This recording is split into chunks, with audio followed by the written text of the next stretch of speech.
আয়োজন করে একজনে, খায় ভিন্ন জনে, মানুষ শাস্ত্রে বলে। যাই হোক, যতবার যত রাষ্ট্র স্বাধীন হয়েছে, বাংলাদেশ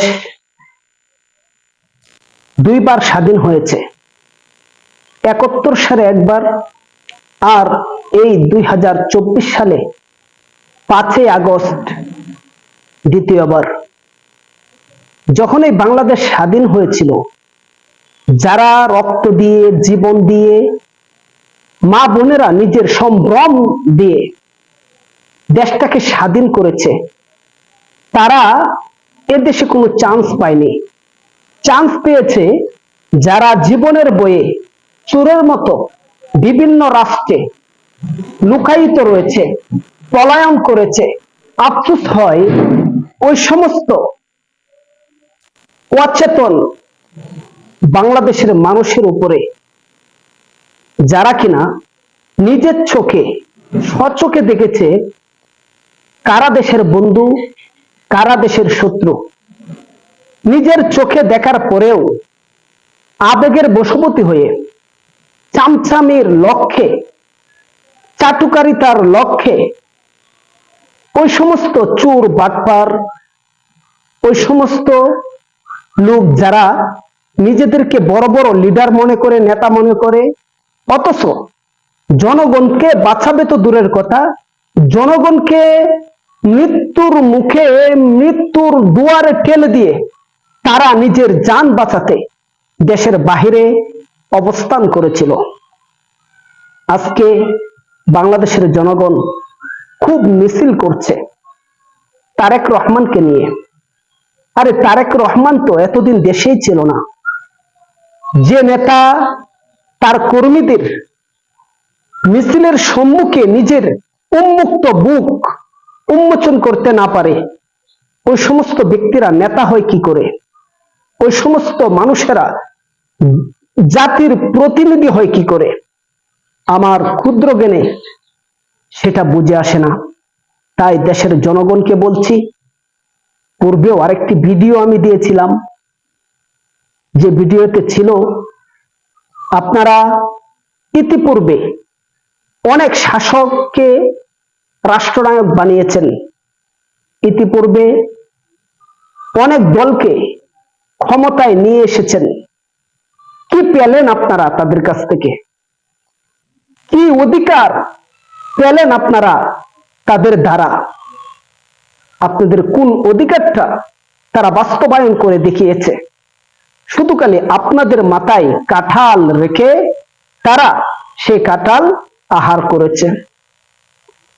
আপনার আমার রক্ত পানি করা গ্রামের পয়সা দিয়ে বুলেট কিনে সেই বুলেট আমাদের বুকে তারা চড়ে মেরেছে। কত মায়ের সন্তানদেরকে গুলি করে তাদের বুক জাজরা করে দিয়েছে, কত মা বোনদেরকে তারা দর্শন করেছে। এছাড়া আর কি পেয়েছেন তাদের কাছ থেকে আপনারা? যদি সত্যিকার অর্থে আপনারা দেশের জন্য কিছু করতে চান, জাতির জন্য কিছু করতে চান, তাহলে যে কোনো একটি ইসলামী দলকে আপনারা ক্ষমতায় আনুন। একবার দেখুন ক্ষমতায় এনে তারা দেশের জন্য কি করে, জাতির জন্য কি করে, এদেশের মানুষের অধিকার কতটুকু তারা ফিরিয়ে দিতে সক্ষম হয়। একবার আলেম সমাজকে ক্ষমতায় বসান, একটা বার চিন্তা করুন। যারা দেশকে বিক্রি করে দিতে চায়, যারা এদেশের টাকা সুইস ব্যাংকে জমা করতে চায়, যারা এদেশের টাকা নিয়ে অন্য দেশে মিল ফ্যাক্টরি বানাতে চায়, ওই সমস্ত ব্যক্তিদেরকে আপনারা কি করে পারেন ক্ষমতায় এনে দেশকে লুট করার সুযোগ করে দিতে? একটাবার ভাবুন। এ দেশটা ৩০ লক্ষ শহীদের রক্তে স্বাধীন হয়েছিল। তাদের একটাই তামান্না ছিল, একটাই আশা ছিল যে আমার বাংলা সোনার বাংলায় পরিণত হবে।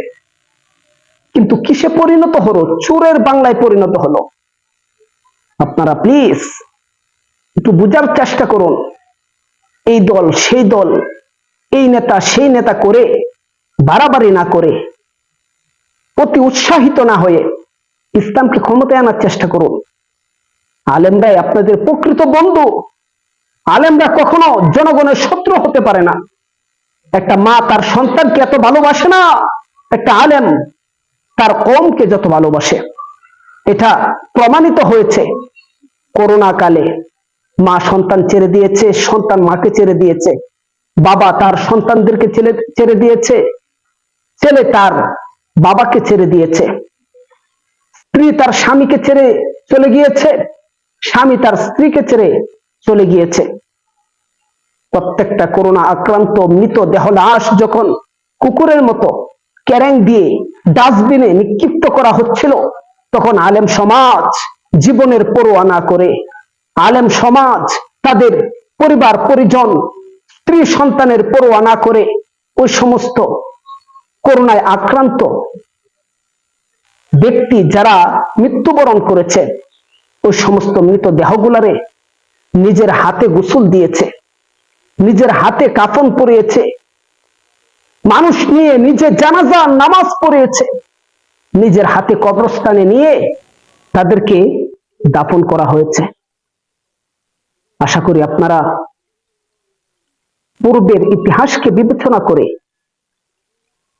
সামনের স্লোগানটা হবে তন্ত্র মন্ত্রের দিন শেষ, খেলাফতের বাংলাদেশ।